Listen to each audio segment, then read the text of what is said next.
میں ایک لڑکے کو پسند کرتی تھی۔ اپنی ماں کے کنگن بیچ کر میں نے اس کو سرکاری نوکری پر لگوا دیا تھا۔ شادی سے ایک دن پہلے اس نے مجھے اپنے فلیٹ پر بلایا اور وہاں اس کے 4 دوستوں نے میرے ساتھ۔ میرا نام صبا ہے۔ میری عمر اس وقت 29 سال ہے۔ یہ بات آج سے 5 سال پرانی ہے۔ میں ایک لڑکے کو پسند کرتی تھی جس کا نام جنید ہے۔ ہم دونوں ایک دوسرے سے محبت کرتے تھے، لیکن میرے گھر والے شادی کے لیے نہیں مان رہے تھے۔ میں اس لڑکے کو کسی بھی قیمت پر کھونا نہیں چاہتی تھی، وہ بھی میرے اوپر جان چھڑکتا تھا۔ میں نے فیصلہ کر لیا تھا کہ ہم گھر سے بھاگ کر شادی کر لیتے ہیں، لیکن جنید نہیں مان رہا تھا۔ ایک دفعہ میں نے جنید کو کہا کہ ہمارے پاس اور کوئی چارہ نہیں ہے، تو وہ میری باتوں میں آ کر مجھے رات کو بھگانے کے لیے آ گیا تھا۔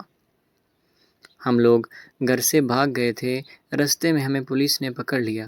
پکڑنے کے بعد انہوں نے ہمیں گھر والوں کے حوالے کر دیا تھا اور وہاں لڑائی جھگڑا ہوا۔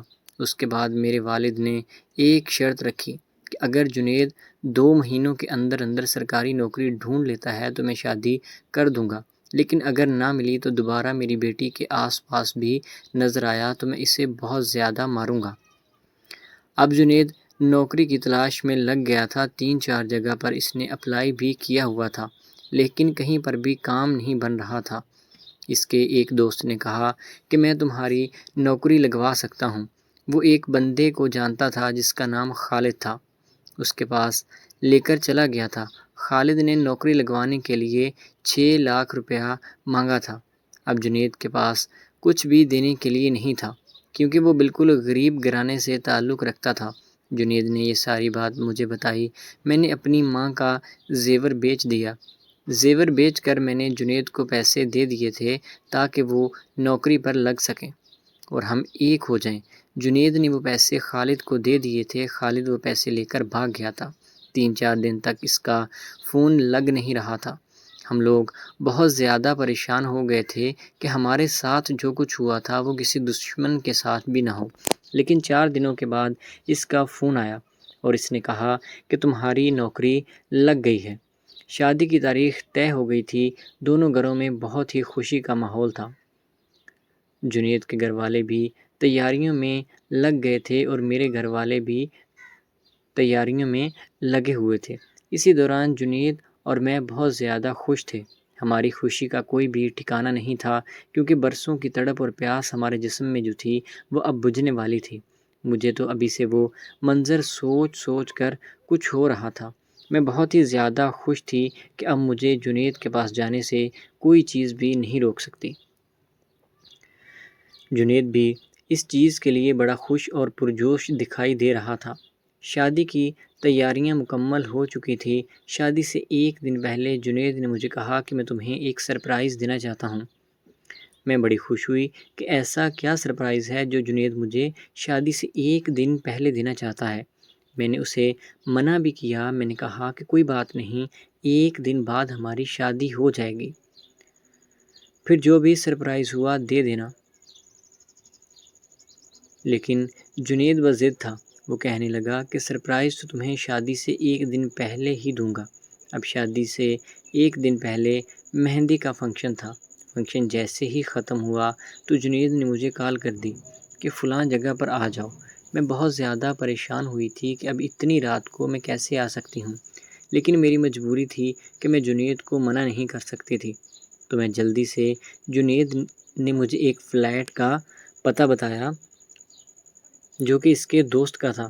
میں نے مہندی والا جوڑا پہنا ہوا تھا، ویسے ہی وہاں پر چلی گئی۔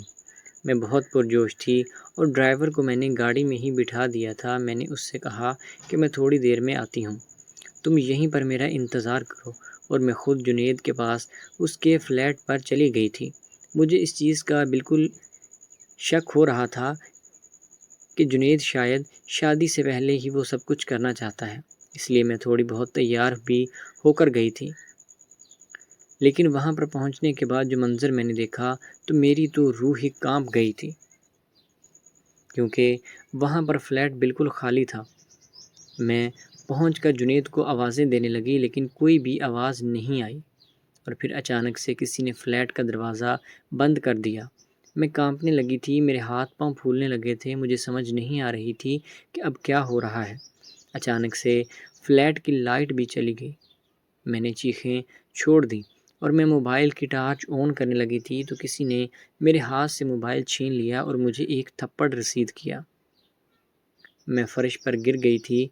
لائٹ آن ہوئی تو دیکھا کہ سامنے 4 ہٹے کٹے لڑکے وہاں پر موجود تھے جو شکل سے ہی وحشی درندے لگ رہے تھے۔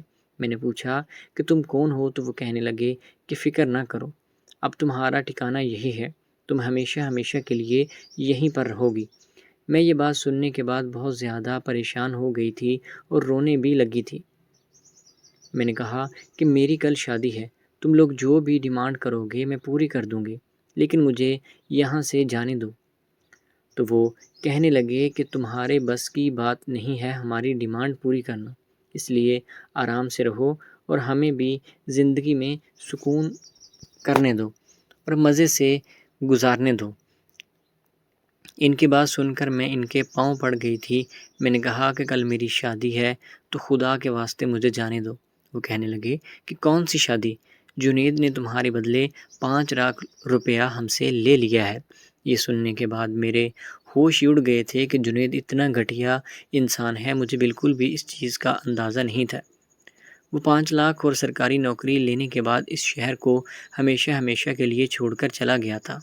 ایک پل کے لیے میں نے سوچ لیا تھا کہ اب میرا ٹھکانہ یہی ہے، یہیں پر میں اپنی باقی کی زندگی سسک سسک کر گزار رہی ہوں، کیونکہ مجھے یہ بالکل بھی اندازہ نہیں تھا کہ میں یہاں پر اکیلی نہیں آئی۔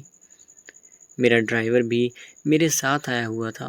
1 گھنٹہ جب گزر گیا تو ڈرائیور نے فلیٹ کا دروازہ کھٹکھٹایا اور وہ لوگ بھی ڈر گئے تھے اور ڈر کے مارے انہوں نے پچھلے دروازے سے چھلانگ لگا دی اور بھاگ گئے تھے۔ میں نے اٹھ کر دروازہ کھولا اور رونے لگی تھی۔ ڈرائیور مجھے گھر لے کر آ گیا۔ میں نے گھر آ کر سارا قصہ اپنے گھر والوں کو بتا دیا تھا۔ گھر والوں نے میری بات سننے کے بعد پولیس اسٹیشن میں جنید کے خلاف رپورٹ کر دی تھی اور 3 دن کے اندر اندر پولیس نے جنید کو گرفتار کر لیا تھا اور اس کو سخت سے سخت سزا بھی ہوئی تھی، اور ساتھ ہی میں اس کی سرکاری نوکری بھی چلی گئی تھی اور اس کے گھر کی جگہ بیچ کر میری ماں کے کنگن بھی میں نے واپس کروا لیے تھے۔ دوستو، اب آپ سب سے میری گزارش یہ ہے کہ پیار محبت اپنی جگہ ٹھیک ہے، لیکن کبھی بھی اس طرح کے قدم نہ اٹھائیں کہ جہاں آپ کو اور آپ کے گھر والوں کو شرمندگی کا سامنا کرنا پڑے۔ تو دوستو، امید ہے کہ آپ کو آج کی ویڈیو اچھی لگی ہوگی۔ اگر ویڈیو پسند آئی تو چینل کو سبسکرائب کریں۔ ملتے ہیں اگلی ویڈیو میں، تب تک کے لیے اللہ حافظ۔